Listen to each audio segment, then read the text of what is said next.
Okay, my dear friends, in every conference nowadays, there is always a session called the Great Debate, where the discussion is whether A or B is the best treatment for disease C. But you know, there is no never and always in medicine. There is no all or none in medicine. So obviously, there are a group of patients, a subgroup of patients, X, who will benefit from A. So the debater who is talking in favor of A will discuss on those data which is favorable to A. And there are another group of patients who will benefit from treatment B, and so naturally the other debater will concentrate on those data.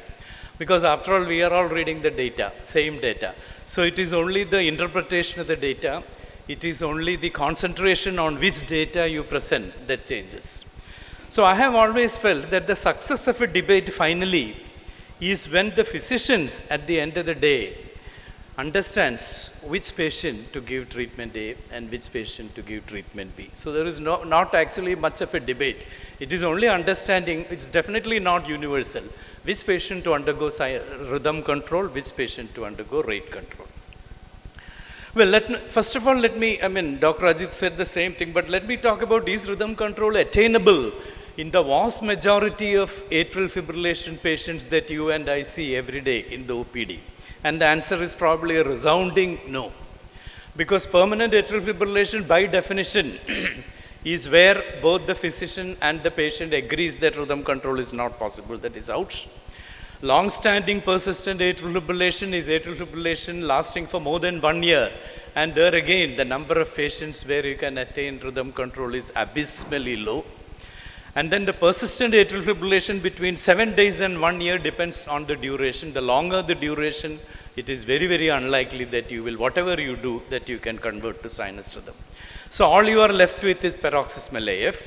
And even in those group of patients with paroxysmal AF, where there is a progressive underlying cause, which cannot be corrected, like maybe age, which is probably one of the most important risk factors for atrial fibrillation, heart failure or some form of atrial myopathy, hypertensive heart disease, these are not reversible.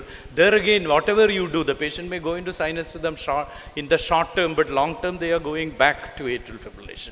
So that is point one. The number of patients whom you can attain rhythm control, whatever benefit is very, very low among all the patients with atrial fibrillation. Now let us see what are the problems with atrial fibrillation. Now most important problem is probably about 25% of the stroke volume normally is contributed to by atrial contraction. And so if you have atrial fibrillation, that is gone. So in patients where that is very important, like in a hypertrophic cardiomyopathy or even in heart failure, maybe that is a strong indication for rhythm control. Of course, there are several other factors, even if you maintain sinus rhythm, whether the 25% comes back, but still, maybe that is one at least theoretical indication for converting to sinus rhythm. Oral anticoagulation doesn't change. Whether you are in atrial fibrillation or sinus rhythm, it doesn't matter. Once you have an atrial fibrillation, all that determines whether you should be on oral anticoagulation or not is your Charles-Vaux score. So it doesn't change. Symptoms. In a group of patients, most of the patients with atrial fibrillation are actually asymptomatic. In those patients with symptoms, I agree, there is a possibility that the symptoms can be reduced by converting to sinus rhythm. And of course, probably the most important is arrhythmia-induced LV dysfunction, where the atrial fibrillation is producing LV dysfunction. There again, the problem is we really do not know which comes first. Is the atrial fibrillation producing LV dysfunction or LV dysfunction producing atrial fibrillation? It is only a retrospective diagnosis. You convert to sinus rhythm, LV improves, fine. You can say it is arrhythmia-induced LV dysfunction.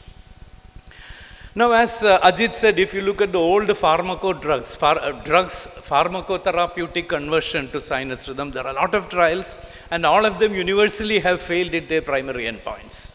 Of course, if you go back and look at subgroup of patients with specific outcomes, maybe there is benefit here or there. But to my reading, rhythm control by pharmacotherapy is not beneficial. I think there is not much confusion about that. Of course, non-pharmacotherapy is better because there is no side effects for that. Because most of the drugs, antiarrhythmic drugs, have pro-arrhythmic feeling, and that is why, again, I am showing the same slide that Ajit showed. You can see in the AFFIRM trial, the rhythm control has a higher cumulative mortality. If whatever the reason may be, you can give a lot of arguments for that. Similarly, in the RAISE trial, you can see that the survival is actually better in those patients with rate control. And not surprisingly, if you look at registries, 75 to 85% of patients are not treated with rhythm control therapy.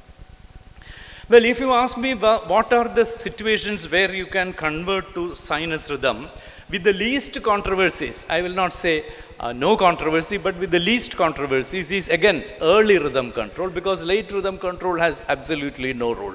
Early rhythm control in patients who are symptomatic despite adequate rate control. Here again it is questionable how much of the symptoms are really due to atrial fibrillation, but if the patient's symptoms improve after conversion to sinus rhythm, good. I think that is one good indication for conversion to sinus rhythm. Now, a recently diagnosed atrial fibrillation is theoretically good because definitely the chances of maintaining in sinus rhythm are higher. Atrial remodeling can be prevented theoretically. But there are a lot of people who believe that actually it is the other way around. There is some form of atrial myopathy which is precipitating atrial fibrillation. With the result that even if you convert it to sinus rhythm, in the short term it may be fine, but if you have follow up for maybe 10 or 15 years, maybe all of them will go back to atrial fibrillation. We don't have that long follow up data. So theoretically that is a good indication, but practically we still do not know whether it is the atrial myopathy that is producing atrial fibrillation or the atrial fibrillation that is leading to atrial myopathy. That is a question that has to be answered. Arrhythmia-induced cardiomyopathy I have already discussed.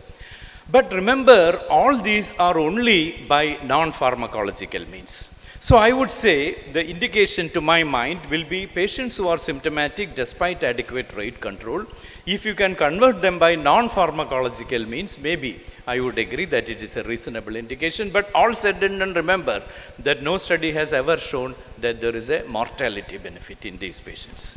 Let us come to the latest guidelines, the 2023 ACC-AHA guidelines, and look at the goals of therapy with rhythm control. What are the goals? Well, you have several goals, but there is only class 1 indication, and I will concentrate on that class 1 indication. Even there you can see it is not level of evidence A, it is level of evidence B with one randomized control. And what is that indication? In patients with reduced LV function and persistent or high burden of atrial fibrillation, a trial of rhythm control should be recommended to evaluate whether AF is contributing to reduced LV dysfunction. So that is, as I said earlier, arrhythmia-induced LV function. So that is only class 1 indication if you look at the goal of converting to sinus rhythm. Now, if you look at the same recommendations for specific drug therapy, as I already expected and as I already said, there are no class 1 indications at all. Now, pulmonary vein ablation, AF catheter ablation, upcoming treatment, there is no side effects. I mean, except for the procedural complications, there are no long-term complications. So maybe I agree, tomorrow it may definitely become better. If you look at the guidelines, there are 3. You can see the level of indications have now gone up. 3 class 1 indications, and all of them with a good class 1A, level of evidence A. Let us look at the 3 indications. Number 1, symptomatic patients, antiarrhythmic drugs are ineffective, contraindicated, not tolerated or not preferred, and continued rhythm control is desired. 2, selected patients, younger, fewer comorbidities who are symptomatic paroxysmal AF, where again rhythm control is desired to improve symptoms and reduce progression of persistent AF. And 3, symptomatic or clinically significant atrial flutter. So it boils down to what I have been saying all along. It is only in symptomatic patients, and that too only to reduce symptoms. So in an asymptomatic patient, I don't think there is any role for, as at present, there is any role. Now coming to oral anticoagulation, because the biggest problem all of us know with atrial fibrillation is oral anticoagulation. This is a huge data recently published from Japanese group of 237 patients after catheter ablation, not drug therapy. Oral anticoagulation, no oral anticoagulation. Thromboembolism versus bleeding. Of course, patients with low charge score, bleeding is more and not much prevention of thromboembolism. But when the charge score is high, there is no doubt there is reduction in thromboembolism. With the result that the newest guidelines also give a class 1 indication.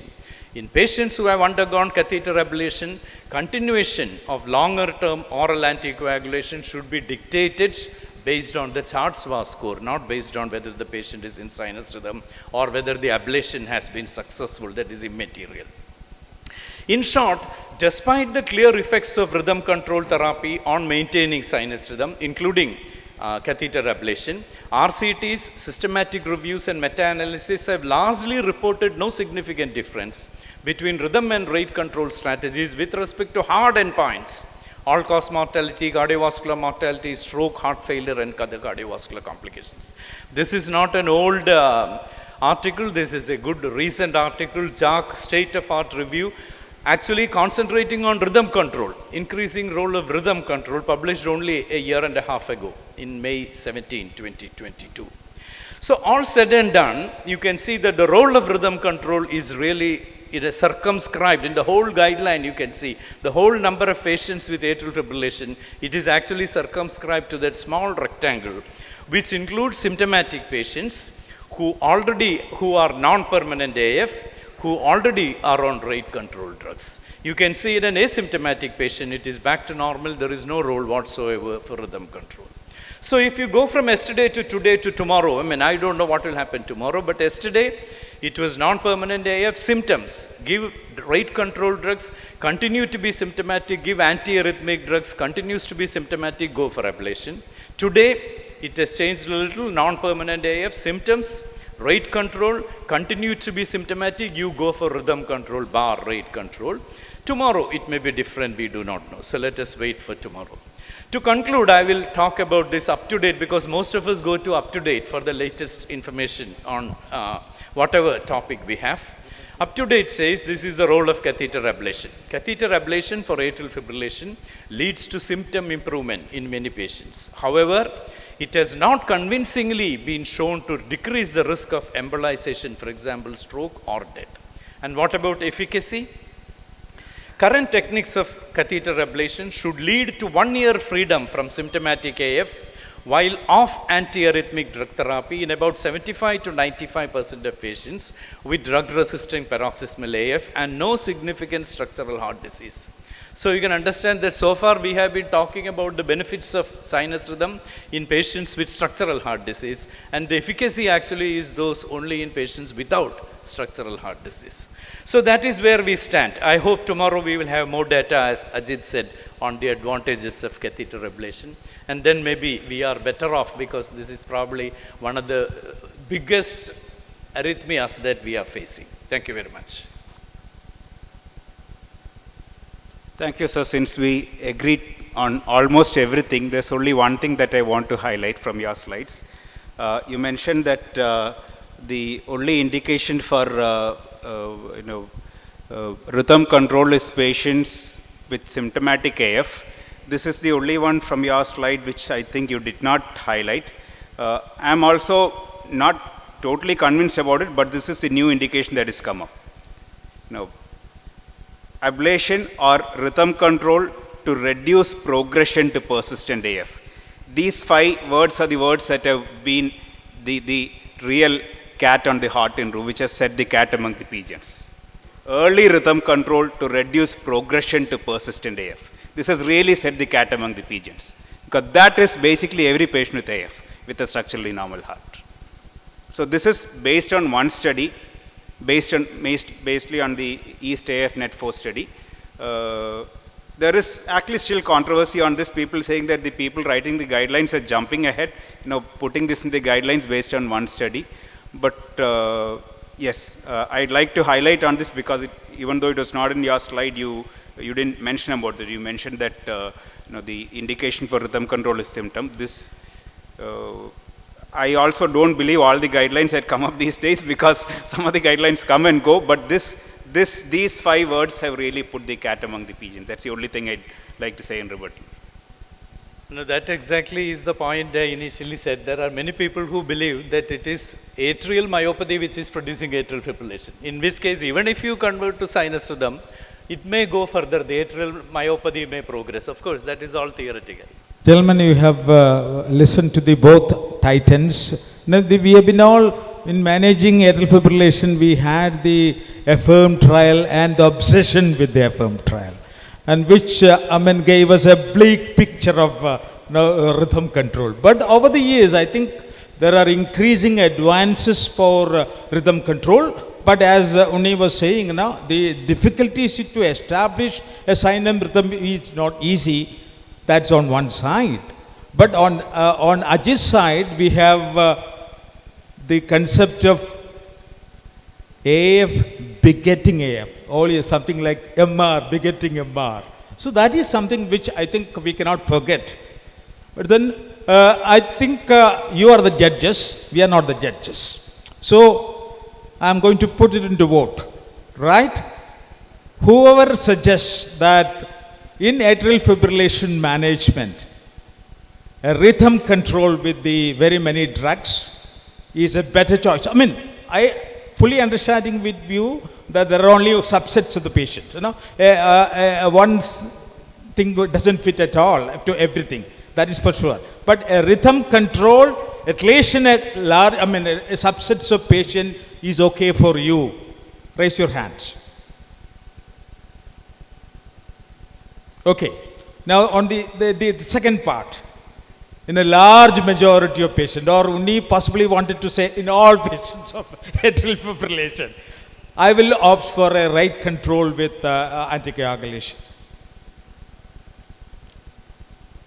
Rather difficult to judge. So almost equal. So anyway, it is. I think it.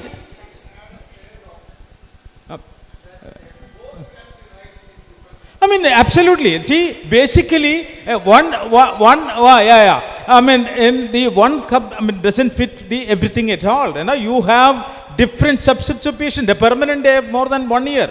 I don't think anybody, unless he has a heart failure, because the Castle heart failure, data was very, very revealing. So it actually showed an improvement in the hard outcomes. So there are subsets of patients where you may definitely consider rhythm control even in difficult situations where we have not considered it earlier. So things are advancing, as Unni also mentioned about that. Tomorrow what will happen? We don't know. So atrial fibrillation, I think both has its role. You want to say something? I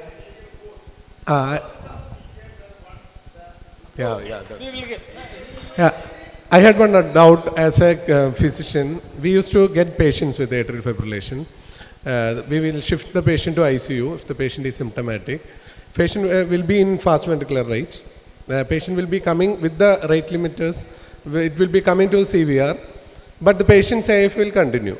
My question is whether there is any benefit for continuing the drug, which is our amiodarone, or as oral drugs for long term. It has both the component, like it will reduce the rate as well as it has the rhythm effect also. So whether if we are continuing that drug for long term, because most of the physicians, clinicians are very dreadful of this amiodarone, because in our PG days, UG days and all, we were taught about. Actually, there are no questions in the debate. Okay, fine.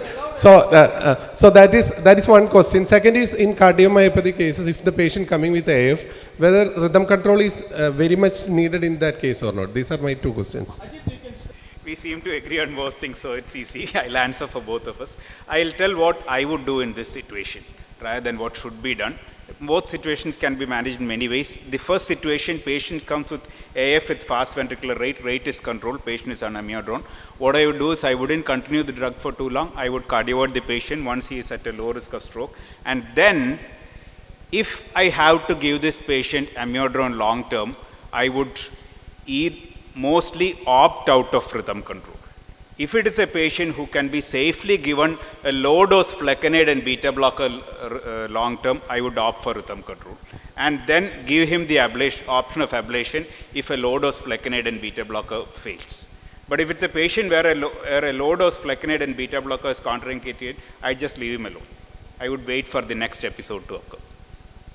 So, I wouldn't give amiodarone long term to just about every patient with AF. If I can control the heart rate with beta blockers, maybe even digoxin is a much safer drug. I will rather continue the other drugs rather than giving amiodarone. Amiodarone is definitely not a drug to be given long term. I agree with that. Both of them has agreed on one thing. It's a heterogeneous disease. You cannot just say that one treatment benefits every atrial fibrillation. Both rhythm control and right control has important say in management of atrial fibrillation. Am I right, Ajit? Thank you very much.